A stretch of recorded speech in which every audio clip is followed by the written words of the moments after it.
At nakita ko po, ang tawag ay galing kay Ka-PL. Sabi niya, nang tinanong ko, pagsagot ko sa phone, kay Eric, alam mo bang tinangkang sunugin ang building ng SMNI? Sabi ko, ha? Paano nangyari at saan at sino ang mga involved? So sa kanya po, very sketchy din ang report. Kaya ang ginawa naming dalawa, nagtawag po ako ng ilang mga senior anchor persons ng SMNI and even dito sa US na mga kaibigan natin from KOJC na mga senior leaders nila, tinawagan din natin. And then it was only confirmed mga an hour or 2 hours after that indeed there was an incident regarding sa layunin ng isa o ilang grupo o ilang mga tao na sunugin nga ang SMNI sapagkat may black container ng naglalaman na pinaniniwalaan na gasolina. At ito ay under investigation na. At ang nakita po nating pagkakaroon ng intentional o sinasadya na gawin talaga laban sa SMNI ay itong indicator na sino ba namang matino na tao na susunugin mo. Ang buong bahay mo, ang buong building mo, ang buong pamilya mo na dyan nakatira at dyan din kayo nabubuhay para lamang makakuha ka ng simpatya. Malabo po yan na magkaroon ng ganong anggulo. Kalokohan at katarantaduhan ang ganong lohika ng pag-iisip. Illogical at irrational po yan. Hindi na tumutugma yan sa isang fundamental na matino at matuwid na uri ng pag-iisip ng isang individual. So it appears na pinagtangkaan talaga na sunugin ang building na ito given the fact na ang size ng container na pinaglagyan ng believed to be volatile chemical or volatile substance in the category of gasoline ay isang black container na pwedeng magkarga ng between 4 liters to 5 liters na paglalagay ng isang likido o liquid.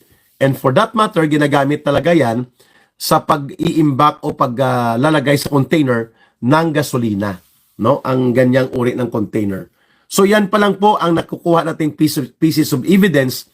Subalit ayon po sa mga inisyal na pagpapahayag ng ilang mga taga SMNI news team and other correspondents, no, at mga news and public affairs anchor persons, ay naniniwala sila na ito ay sinadyang gawin at hindi na po ito nag-successful dahil naapula at maagang napansin ang pagkakaroon ng usok at kaya nag-imbestiga po ang ilang mga security personnel na nakadetail dyan sa SMNI building, and yun, nakita nila na nanggaling po ito sa exhaust tube ng aircon at dito sa side na papuntang basement.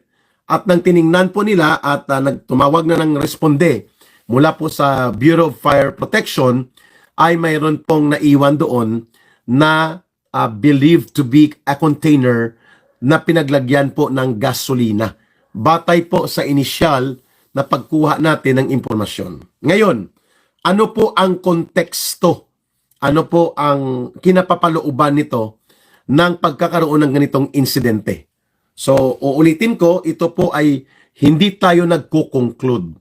Subalit tayo po ay nagkakaroon ng analysis processing. Pinoproseso po natin ng analysis. Una, ano po ang motibo kung bakit gagawin ito? Pangalawa, ano ba ang kakayanan ng gagawa nito? At pangatlo, ano po ang gustong abutin?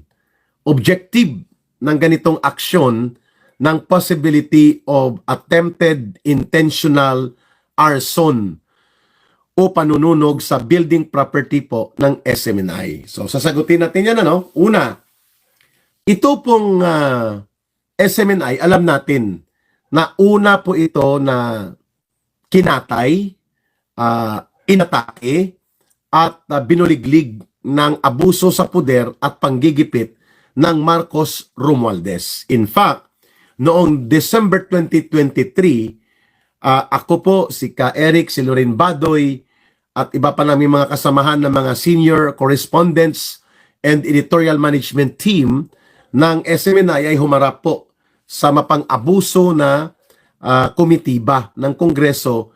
Wala pa pong TRICOM, wala pa pong TUADCOM yun, mga committee iba lang po ito at expanded na committee meeting o conference ng House of Representatives na pinangunahan po ng Committee on Permits and Franchises. Okay. Ni Gas Tambunting. At nag-attend po doon ang mga alipores ni Romualdez na sila Paduano, sina Barbers, Ante, at si Google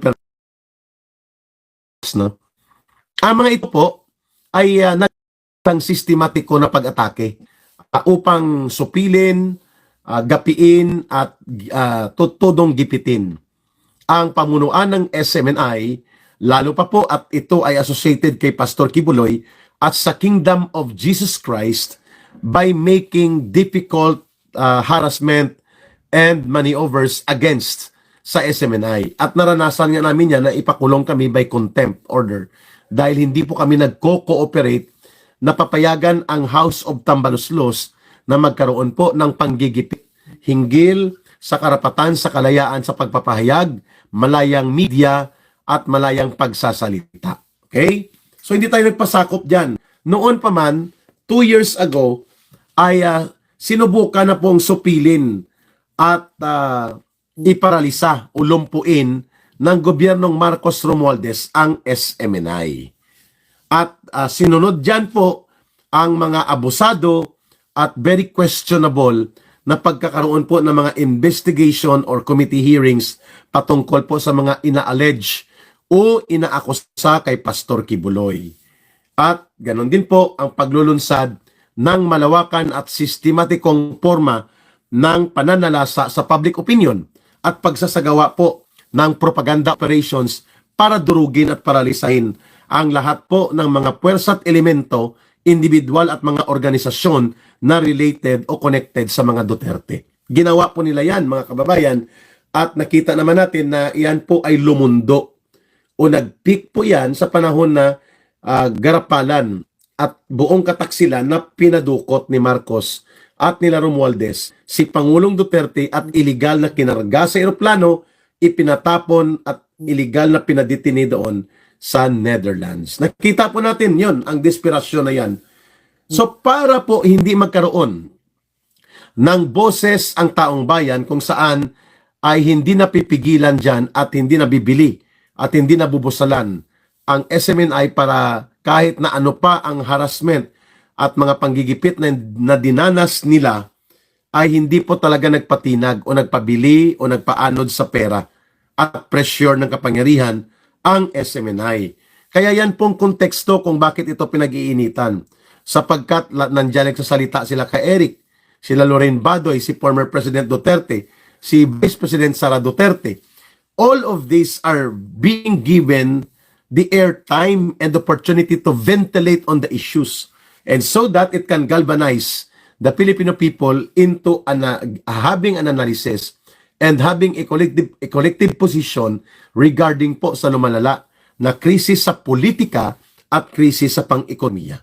So the SMNI has been giving platform and has been providing an element of being a catalyst, no? Tagapagpukaw sa taong bayan, kaya po siya patuloy na pinag-iinitan.